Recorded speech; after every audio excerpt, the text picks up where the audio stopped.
বিসমিল্লাহির রহমানির রহিম। আসসালামু আলাইকুম। আমি রোজি রহমান আপনাদের সবাইকে স্বাগত জানাচ্ছি ভিসা প্রফেসরের আজকের ভিডিওতে।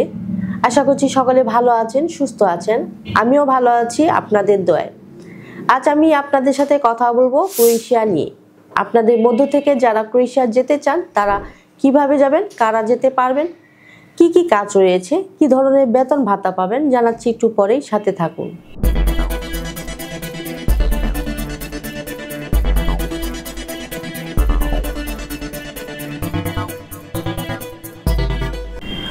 দর্শক, শুরুতেই বলেছি এই ভিডিও তাদের জন্য যারা ওয়ার্ক পারমিট ভিসা নিয়ে ক্রোয়েশিয়া যেতে চান।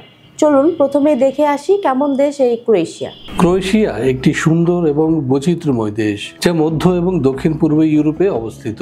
এটি প্রাকৃতিক সৌন্দর্য, সমৃদ্ধ ইতিহাস, সংস্কৃতি এবং বন্ধুসুলভ মানুষের জন্য পরিচিত। ক্রোয়েশিয়া ইউরোপীয় ইউনিয়নের সদস্য এবং সেনজেন অঞ্চলের অন্তর্ভুক্ত। দেশটি বিশেষ করে পর্যটকদের জন্য আকর্ষণীয় গন্তব্য। ক্রোয়েশিয়া বলকান অঞ্চলে অবস্থিত। দেশটির উত্তর পশ্চিমে স্লোভেনিয়া, উত্তরে হাঙ্গেরি, পূর্বে সার্বিয়া এবং বসনিয়া ও হার্জেগোভিনা এবং দক্ষিণ পশ্চিমে অ্যাড্রিয়াটিক সাগর। এর রাজধানী জাগ্রেব। ক্রোয়েশিয়ার আয়তন প্রায় 56,594 বর্গ কিলোমিটার। জনসংখ্যা 2023 সালের আদমশুমারি অনুযায়ী প্রায় 40 লাখ। 1991 সালে দেশটি স্বাধীন হয়। ক্রোয়েশিয়ার সরকারি ভাষা ক্রোয়েশিয়ান, তবে পর্যটন এলাকায় ইংরেজি ব্যাপকভাবে প্রচলিত। এখানকার সংখ্যাগরিষ্ঠ মানুষ খ্রিস্টান, বিশেষ করে রোমান ক্যাথলিক। 2023 সাল থেকে ক্রোয়েশিয়া ইউরোর ব্যবহার শুরু করেছে। এখানকার জনসাধারণ সহজ, আরামপ্রিয় এবং অতিথিপরায়ণ। দর্শক, আমরা দেখলাম কতটা চমৎকার দেশ এই ক্রোয়েশিয়া। এবার আমরা যেটি জানবো সেটি হচ্ছে এদেশে আমাদের জন্য সাধারণত কি কি কাজে যোগদানের সুযোগ রয়েছে। চলুন জেনে আসি আরেকটি ভিডিও প্রতিবেদন থেকে। ক্রোয়েশিয়ায় প্রবাসী শ্রমিকদের জন্য বেশ কিছু খাতে কাজের সুযোগ রয়েছে, বিশেষ করে যেসব খাতে স্থানীয় শ্রমশক্তির ঘাটতি রয়েছে।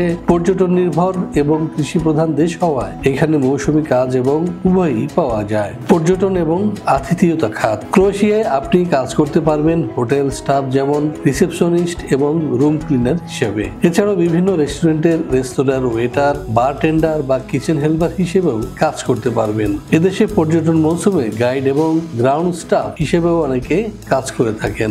ক্রোয়েশিয়ার ফলমূল এবং শাকসবজি চাষ ও সংগ্রহে শ্রমিক সংকট রয়েছে, বিশেষ করে আঙ্গুর বাগান এবং অলিভ বাগানে রয়েছে কাজের সুযোগ। এছাড়াও আপনারা কাজ করতে পারবেন গ্রিন হাউস বা কৃষি জমিতে। ক্রোয়েশিয়া নির্মাণ শিল্পের বিভিন্ন সেক্টর, যেমন রাজমিস্ত্রি, প্লাম্বার, ইলেকট্রিশিয়ান পদে শ্রমিকের চাহিদা রয়েছে। কাজ পাবেন রোড কনস্ট্রাকশন কাজে। খাদ্য প্রক্রিয়াজাতকরণ কারখানায় রয়েছে প্যাকেজিং, মেশিন অপারেটর এবং ওয়্যারহাউস কর্মী হিসেবে কাজ। এছাড়াও টেক্সটাইল বা অন্যান্য হালকা শিল্পে শ্রমিক নিচ্ছে ক্রোয়েশিয়া। ক্রোয়েশিয়ার বিভিন্ন সুপারমার্কেট বা স্টোর কর্মী, পরিচ্ছন্নতা এবং মেইনটেনেন্স কর্মী হিসেবে কাজের সুযোগ ছাড়াও ড্রাইভার হিসেবে কাজের সুযোগ রয়েছে। ক্রোয়েশিয়া জাহাজ নির্মাণ এবং বন্দর কার্যক্রমে সুপরিচিত একটি নাম। এখানে জাহাজ নির্মাণ শ্রমিক, কারিগর এবং পোর্ট স্টাফের যথেষ্ট চাহিদা রয়েছে। প্রবীণদের জন্য কেয়ার গিভার, হোম হেল্পার বা নার্সিং সেবায় কাজের সুযোগ রয়েছে ক্রোয়েশিয়ায়। প্রিয় দর্শক, আমরা জানলাম কি কি কাজ রয়েছে ক্রোয়েশিয়ায়। এবার আমরা যেটি জানবো তা হলো এই ধরনের কাজ করলে আমরা বেতন ভাতা কি পেতে পারি বা কি কি সুযোগ সুবিধা রয়েছে। চলুন দেখে আসি আরেকটি ভিডিও প্রতিবেদন থেকে। ক্রোয়েশিয়ায় বেতন ভাতা ও অন্যান্য সুযোগ সুবিধা কেমন? কাজের ধরন অনুযায়ী ক্রোয়েশিয়ায় মাসিক বেতন সাধারণত 700 থেকে 1200 ইউরোর মধ্যে হয়ে থাকে। পর্যটন বা মৌসুমী কাজের ক্ষেত্রে পাওয়া যায় অতিরিক্ত টিপস বা বোনাস। সাধারণত সপ্তাহে সোমবার থেকে শুক্রবার এই 5 দিন কাজ করতে হয় ক্রোয়েশিয়ায়। সপ্তাহে মোট 40 ঘন্টা কাজ করার নিয়ম রয়েছে এখানে। তবে পর্যটন, কৃষি এবং অন্যান্য খাতে মৌসুমী কাজ বা শিফট ভিত্তিক কাজের ক্ষেত্রে 6 দিন পর্যন্ত কাজ করতে হতে পারে। শ্রমিকরা যদি ওভারটাইম করেন তবে আইন অনুযায়ী তা অতিরিক্ত মজুরি দিয়ে পূরণ করতে হয়। ওভারটাইমের হার সাধারণত নিয়মিত বেতনের তুলনায় 20 থেকে 100% বেশি হয়ে থাকে। ক্রোয়েশিয়ায় প্রবাসী অদক্ষ শ্রমিকদের মাসিক বেতন সাধারণত 700 থেকে 900 ইউরো হয়ে থাকে, যেমন কৃষি, ক্লিনিং কিংবা সাধারণ কোনো কারখানার কাজ। অন্যদিকে দক্ষ শ্রমিকদের বেতন 1200 থেকে 1800 ইউরোর মধ্যে। এছাড়া যারা রাজমিস্ত্রি, প্লাম্বার, ইলেকট্রিশিয়ান, ড্রাইভার ড্রাইভার ইত্যাদি কাজ করবেন তাদের বেতন 2000 ইউরোর মতো। অন্যদিকে যারা আইটি প্রফেশনাল কিংবা স্বাস্থ্য সেবা খাতে যাবেন তাদের বেতন ভাতা তারও বেশি। ক্রোয়েশিয়ায় পর্যটন মৌসুমে অর্থাৎ গ্রীষ্মকালে হোটেল বা রেস্তোরাঁয় কাজ করলে মাসিক বেতন পাবেন 900 থেকে 1200 ইউরোর মধ্যে। এর সাথে যোগ হতে পারে টিপস বা ওভারটাইম। এছাড়াও এদেশে রয়েছে ঘন্টা ভিত্তিক কাজের ব্যবস্থা, যেখানে প্রতি ঘন্টায় একজন শ্রমিক পাবেন 4 থেকে 6 ইউরো। সাধারণত কারখানা বা কৃষিক্ষেত্রে এ ধরনের মজুরি প্রচলিত।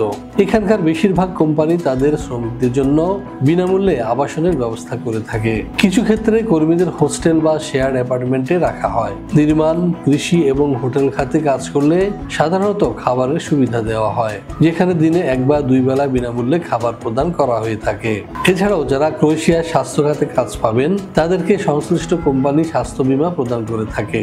সেক্ষেত্রে কিছু ক্ষেত্রে ফ্রি চিকিৎসা সেবা প্রদান করা হয়। কিছু কোম্পানি কর্মস্থলে যাতায়াতের জন্য পরিবহন সুবিধা দেয়। বিশেষ করে নির্মাণ বা কৃষি খাতে এই সুবিধা বেশি দেখা যায়। ওভারটাইমের ক্ষেত্রে অতিরিক্ত মজুরি প্রদান করা হয় মূল বেতনের 20 থেকে 50% বেশি। এছাড়াও রয়েছে বাৎসরিক ছুটি, প্রভিডেন্ট ফান্ড বা অবসর ভাতার পাশাপাশি কর্মীদের প্রশিক্ষণের সুযোগ। দীর্ঘমেয়াদী কাজের ভিত্তিতে রেসিডেন্ট পারমিটের সুবিধা দেওয়া হয়। সাধারণত জাগ্রেব, ডুব্রোভনিকের মতো শহরে তুলনামূলকভাবে বেশি বেতন পাওয়া যায়। সাধারণ বেতন ইউরোপের অন্যান্য দেশের তুলনায় কিছুটা কম হলেও অধিকাংশ মৌসুমী এবং অদক্ষ কাজের ক্ষেত্রে থাকা এবং খাওয়ার সুবিধা ভালো। হ্যাঁ দর্শক, আমরা জানলাম কি ধরনের সুযোগ সুবিধা রয়েছে ক্রোয়েশিয়ায়। এবার আমরা যেটি জানবো সেটি হচ্ছে কারা যেতে পারবেন ক্রোয়েশিয়া এবং ডকুমেন্টস হিসেবে আমাদের কি কি প্রয়োজন হবে। চলুন দেখে আসি আরেকটি প্রতিবেদন। ক্রোয়েশিয়া যেতে কি ধরনের যোগ্যতা এবং কাগজপত্রের প্রয়োজন হবে। ক্রোয়েশিয়া কাজ করতে হলে ক্রোয়েশিয়ান ভাষা জানলে খুবই সুবিধা হয়, তবে অনেক ক্ষেত্রে ইংরেজি ভাষা জানলে চলবে। ক্রোয়েশিয়া যেতে ডকুমেন্ট হিসেবে আপনার প্রয়োজন হবে বৈধ কাজের অনুমতিপত্র বা ওয়ার্ক পারমিট, বৈধ ভিসা এবং পাসপোর্ট, স্বাস্থ্যগত ফিটনেস সার্টিফিকেট, হেলথ ইন্স্যুরেন্স, নির্দিষ্ট কাজের দক্ষতা বা অভিজ্ঞতা সনদ, জন্ম নিবন্ধন, এনআইডি, ছবি, পুলিশ ক্লিয়ারেন্স। বয়সসীমা হবে 18 থেকে 45। শিক্ষাগত যোগ্যতা হবে 8ম শ্রেণী থেকে একাদশ শ্রেণী পর্যন্ত। দর্শক, সবই জানা হলো, কিন্তু প্রশ্ন হচ্ছে ক্রোয়েশিয়া যেতে কত টাকা খরচ হবে। হ্যাঁ, এই বিষয়ে বিস্তারিত জানতে ফোন করুন নিচে দেয়া নাম্বারে অথবা সরাসরি চলে আসুন আমাদের অফিসের ঠিকানায়। আমাদের অফিস খোলা থাকে শুক্রবার এবং সরকারি বন্ধ ছাড়া যে কোনো দিন সকাল 10টা থেকে সন্ধ্যে 6টা পর্যন্ত।